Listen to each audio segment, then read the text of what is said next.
Welcome to part 3 of our course.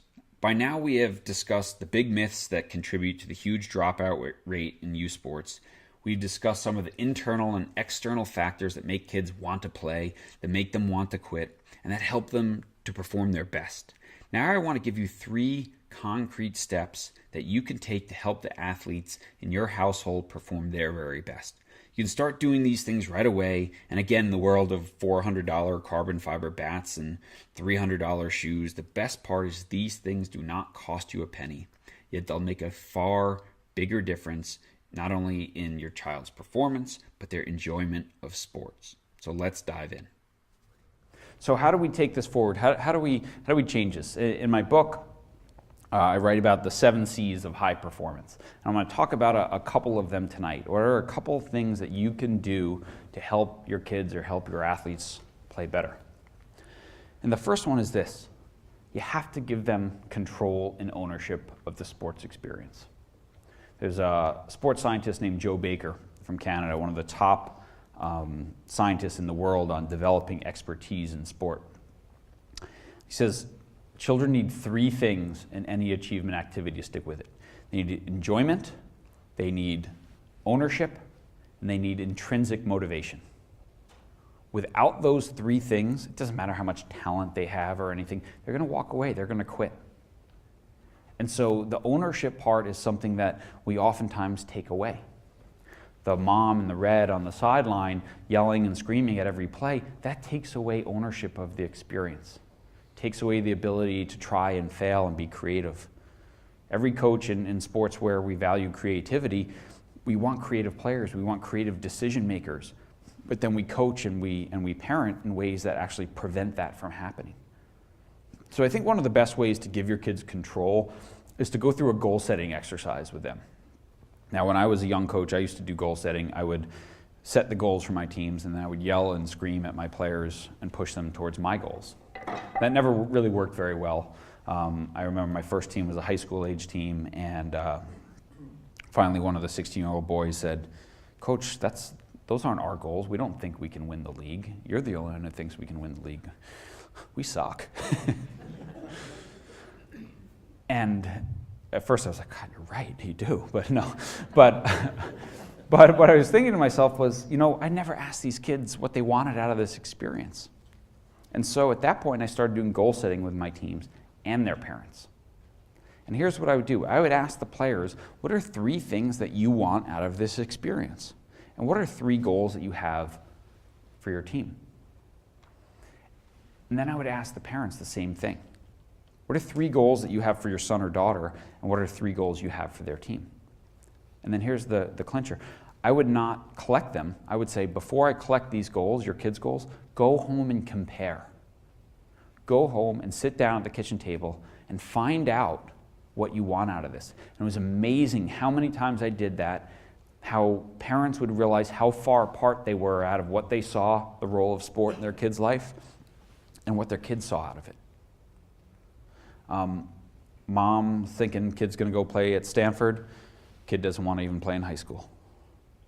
And what happens is, when you're that far apart, that abyss, that can swallow your relationship with your kids. I've had many kids. I had a kid turn down the U17 World Cup and just quit the game. They were just done with it. It wasn't an ability thing. It wasn't a potential thing. It was I've done this for way too long and I want to do something else with my life. So important that as parents, we get on the same page with them. And then here's the difficult part. We have to accept our kids' goals for playing. At the end of that conversation at the table, you have to accept what your kids want out of this experience. Because you can decide that, hey, you know what, $10,000 a year for hockey is not acceptable for what you want to put into it. No problem. As an adult, you have the right to do that. But you can't expect them that they're going to be a pro or they're going to be college when they don't want to go and do any extra practice or pick up a ball outside of practice or anything like that. And I don't think any sport achievement is worth damaging your relationships with your kids. I think it's so sad. You turn on the Olympics and there's some incredible skater or gymnast on the podium getting a gold medal, and there's mom crying in the stands, and then her dad's not here because he has a restraining order. right? It's so sad. So get on the same page as your kids. This was great as a coach when I would collect my team's goals then, and I would tabulate them up, and I would tell my players, this is what you've asked for from this season. You want better effort. You want commitment. These are our long-term goals. We want to win a state championship. We want to win a regional championship. And then I would push them towards their goals. And when practice inevitably wasn't good, when the effort wasn't good, when people weren't showing up, I would just say, stop. Hey, do you guys want to reset goals? Because this is what you asked for, and is that what we're doing right here?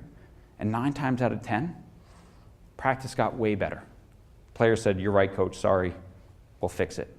Because they were now accountable, because what I was doing was helping them achieve what they asked for. I think a great quote about coaching is the role of a coach is to take a player to a place they've never been before and would never get to on their own. But they have to be the ones who want to get there, not just you. You can see maybe more than they can see, but you have to push them towards their goals. And the great thing about pushing them towards their goals is now you're their ally and not their adversary. Now you're helping them to achieve what they want out of this experience.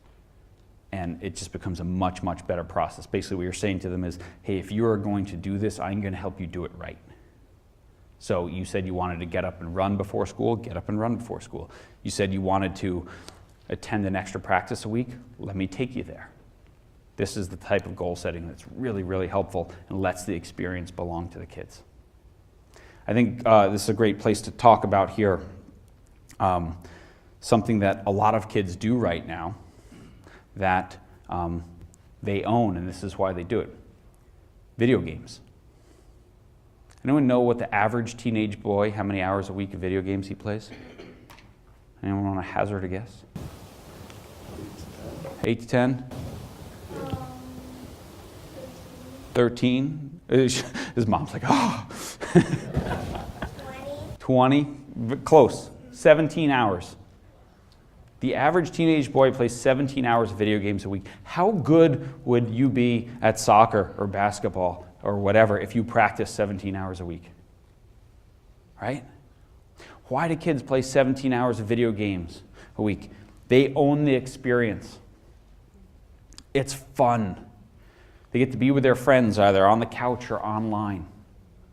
There's no parent standing behind them or coach telling them every time they make a mistake. Maybe that's what we should do.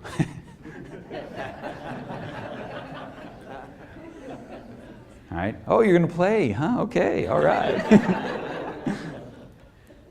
And here's the other part. What do video game makers do? They relentlessly ask the kids, how can we make this better for you? Does that sound like sports? No. Amen, brother. Right? That doesn't sound like sports. The kids don't own it. They're constantly being critiqued and criticized for every error they make. We suck out the fun. We never ask them, how can we make this better? So we have a perfect example of what would get kids more active and playing more sports right in front of us if we could just make some tweaks in sports and give them ownership of that experience again.